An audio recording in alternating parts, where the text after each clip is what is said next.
Disassembly tips. Ensure that you take the following precautions when disassembling a unit.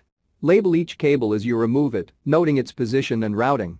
This will make replacing the cables much easier and will ensure that the cables are rerouted properly.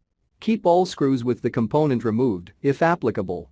The screws used in each component can be of different thread sizes and lengths. Using the wrong screw in a component could damage the unit.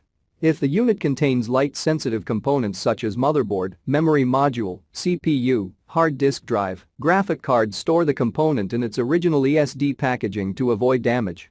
Please read the description below for more details about tools used to removal and replacement, static electricity. Before you begin, remove the base enclosure, battery, wireless module, solid-state drive, hard disk drive assembly, right trunk, right support bracket, right fan, left trunk, left support bracket, left fan, I/O board, system board, display panel assembly, display bezel, display support bracket, and display panel. Removal. Disconnect the webcam cables from the connectors on the webcam board and remove.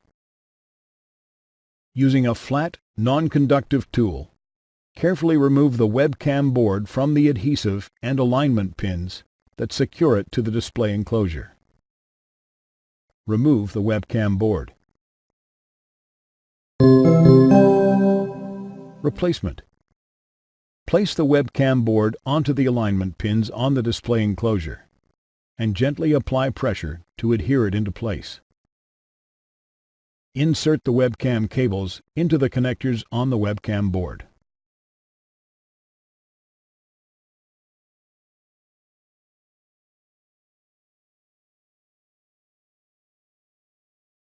Thanks for watching. Please click subscribe for more videos and weekly updates.